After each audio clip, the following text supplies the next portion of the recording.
todos os participantes aqui presentes. Eu sou Marta Costa, da turma 146, do curso Técnico de Organização de Eventos, e estamos aqui hoje presentes devido ao nosso projeto de cidadania, Biopodcast. O nosso grupo hoje vai abordar o tema da eutanásia e para tal decidimos convidar o Dr. Christian Chauvin para nos dar o seu parecer sobre o tema. O Dr. Christian nasceu em 1971, na Alemanha. Estudou medicina na Universidade de Mainz, onde realizou um trabalho científico na área da biologia molecular no contexto de um doutoramento. As suas áreas de trabalho são a clínica geral e a medicina de emergência. Começou a trabalhar como médico em Portugal em 2001 e atualmente trabalha num hospital de Faro como médico de emergência e médico de viatura médica de emergência e reanimação. Está preparado para começar? Sim. Sendo assim, vamos dar início ao podcast. Primeira pergunta. Dado o facto de estar na área de medicina, pode-me dizer o que é a eutanásia? Correto, muito obrigado por me ter convidado. Tenho muito gosto em participar neste podcast. Em relação à primeira pergunta, o que é a eutanásia? Temos então uma definição geral que é retirado de várias enciclopedias, que a eutanásia é uma forma de morte assistida que é realizado por um profissional de saúde mediante o pedido expresso da pessoa doente. A eutanásia é diferente do suicídio assistido, mas eu ponho aqui o suicídio assistido também, uma vez que o diploma aprovado na Assembleia recentemente que vai legalizar a eutanásia também incorpora esta parte do suicídio assistido. Ao contrário da eutanásia, que é realizada por um profissional de saúde, o suicídio assistido é feito através da facilitação de métodos através de um profissional de saúde, mas a administração do medicamento ou do método para depois pôr fim à vida é feita pelo próprio doente. Dentro da eutanásia, temos várias formas, definições relacionadas com ela. A eutanásia pode ser voluntária ou involuntária. Enquanto a eutanásia voluntária consiste em um doente pedir a um profissional de saúde, nomeadamente um médico ou um técnico qualificado para tal, para assistir, porque não consegue fazer ele próprio, pôr fim à sua vida através de um medicamento ou de uma técnica que permite uma morte indolor e sem sofrimento. A eutanásia involuntária consiste na forma de provocar esta morte, mas sem a pessoa poder dar a sua opinião, neste caso, expressar a sua vontade, uma vez que a vítima, por exemplo, já não está com consciência.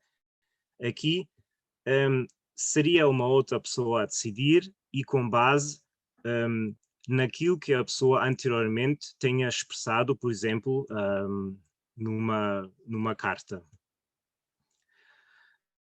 Além da eutanásia voluntária e involuntária, temos também, dentro desta definição, a eutanásia ativa e passiva.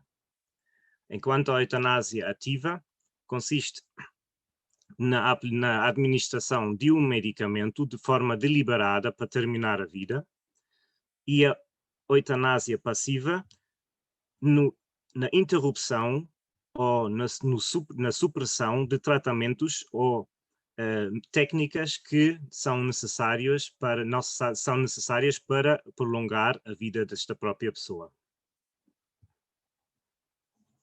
Muito obrigada. Em relação à segunda pergunta, em que condições pode um doente pedir eutanásia? Ok. Neste momento, no dia hoje, 4 de março de 2021, esta lei, apesar de estar aprovada, ainda não foi promulgada, ainda não entrou em vigor. A partir do momento que isso aconteça, uma pessoa que tenha 18 anos, seja residente em Portugal, tenha uma doença incurável e dolorosa, peço desculpa, pode pedir a eutanásia desde que não padeça de uma doença psiquiátrica ou problemas psiquiátricos que impeçam esta decisão consciente e livre. Na terceira pergunta, se a lei entrar em vigor, qual a sua opinião de aplicar a eutanásia ao seu paciente se ele a solicitar? Pronto, então aqui já temos uma situação mais complexa, que é o seguinte. A eutanásia e toda a questão relacionada com este assunto é uma situação, é um assunto muito complexo, até possa dizer polémico, pelo facto de haver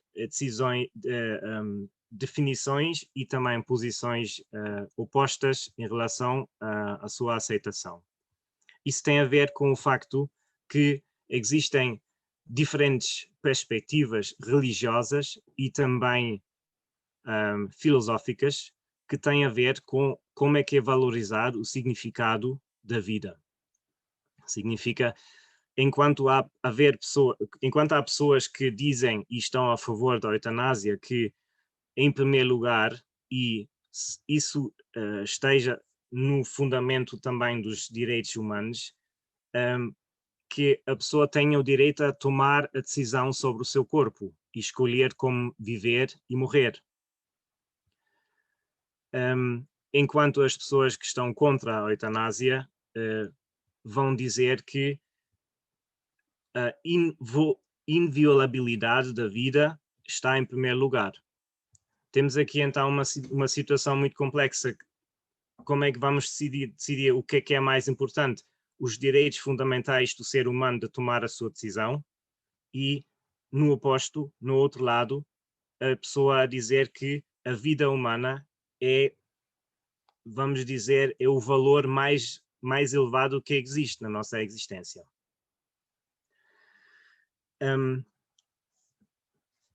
Na eutanásia, que vai ser em quase toda a sua probabilidade praticada em Portugal, está associado a um conjunto de regras que possam ainda sofrer algumas alterações, mas que uma pessoa que quer morrer e pede assistência através de um profissional de saúde,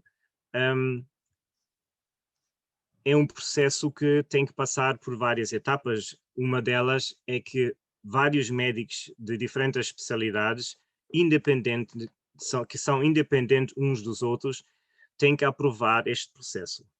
Se durante, por exemplo, da avaliação destes médicos se descobre que o doente tenha uma doença psiquiátrica, que existe alguma suspeita que existem pressões psicológicas externas através de familiares, por exemplo, também este processo é imediatamente interrompido. Também o facto de, durante esta fase, o doente começa a não ter as suas capacidades de consciência, não ter plena consciência daquilo que consegue expressar, o processo também será interrompido. Uma vez que o processo em si é um processo bastante complexo, as pessoas a favor da eutanásia dizem que assim nunca irá haver um perigo desta lei ser abusada. Os que estão contra a eutanásia vão dizer, e existem múltiplos exemplos ao nível histórico, em que a eutanásia passa de ser uma eutanásia voluntária, facilmente, em certas situações, pode deslizar para uma eutanásia involuntária, porque as pessoas podem ser influenciadas e podem alguém lhe fazer crer que realmente o que quer fazer é morrer, enquanto o verdadeiro desejo da pessoa não seja esse. Também temos um outro pormenor que a quem quero também chamar a atenção, é que existe o erro médico. Eu nunca queria imaginar o que é que possa acontecer com uma pessoa que recebe um diagnóstico fatal, uma doença incurável, baseado em análises clínicas ou exames complementares que tenham um erro. A pessoa vai receber um diagnóstico dizer que tem uma doença oncológica, uma doença cancerosa, que vai morrer dentro de 6 meses, que é um dos diplomas estabelece esta regra, que a doença tem que dar uma, digamos, viabilidade máxima de 6 meses. Tem que se dizer que dentro daquilo que é nosso, como médicos, vamos pensar, o doente vai morrer num espaço de menos de 6 meses. Estamos a falar aqui, imagina, a medicina não é uma ciência exata, é uma ciência em que muitas zonas são zonas cinzentas. Será que poderá acontecer? Vocês pediram para não entrar noutras áreas, mas igualmente na pena de morte poderá haver uma decisão errada do tribunal, pode também haver um erro médico que decide que uma pessoa, sentindo, eu tenho uma doença incurável, então eu não quero morrer, eu não quero sentir o mesmo sofrimento que um familiar meu que morreu da mesma doença. Eu assisti um doente durante 10 anos que morreu em absoluto sofrimento, eu tenho a mesma doença, então eu não quero viver esta experiência e vou terminar a minha vida antes. Imagina se este diagnóstico for um diagnóstico falso ou enganado. Seria muito difícil depois justificar, e aí é que os opositores da eutanásia também se vão basear, que como não temos uma ciência exata na medicina, todas as decisões a terminar uma vida que é final, que é absoluto, não pode ter erros, e a medicina está, infelizmente, cheio de decisões menos corretas e menos precisas. Para concluir o podcast, gostaria de acrescentar alguma informação pertinente sobre a eutanásia? Acho que provavelmente com a resposta da terceira pergunta já deslizei para a quarta pergunta. O que é que eu gostaria de dizer aqui agora do ponto de vista pessoal é que apesar de eu como pessoa, eu sou médico porque queria ajudar as pessoas a viver. Eu como médico individual não me consigo ver tomar uma decisão e administrar a algum doente um medicamento que intencionalmente vai terminar a vida deste doente. Mas não consigo, ao mesmo tempo, tenho respeito e experiência suficiente para não poder alegar por mim que eu tenha todo o conhecimento e que todas as situações que existem em que não possa haver alguém que realmente necessita de ser aliviado no seu sofrimento. A decisão para ser a favor ou contra a eutanásia é uma decisão muito individual. O que é que eu gostaria de apelar e pedir a partir de agora, a partir do momento que a eutanásia será legal, que as pessoas informam-se, falam umas com as outras, para tentar perceber se a decisão de alguém querer morrer é mesmo a decisão correta e que não haja por trás, se calhar, algum pensamento, algum sentimento de alívio, porque nós, quando vemos uma outra pessoa a sofrer, também sofremos. E a eutanásia é uma forma simples. Eu vou dizer vou dizer isto um bocadinho de uma forma provocadora real. A eutanásia é uma saída simples. Existem saídas menos simples, mas se calhar mais humanas. E não digo em todas as situações. Não digo que possa haver alguém que seja a decisão de morrer a situação mais humana. Mas daquilo que eu vejo, que eu vivo como médico, isto seria uma extrema exceção. Na maior parte das situações, acredito que acompanhar um doente no seu sofrimento e dar o que é mais importante que nós damos uns aos outros, entre nós, é o amor pela vida. Eu acho que em quase todas as situações seria a decisão acertada.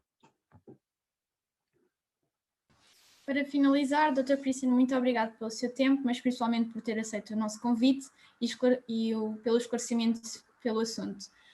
Esperemos que no futuro tenhamos outras oportunidades para trabalhar juntos.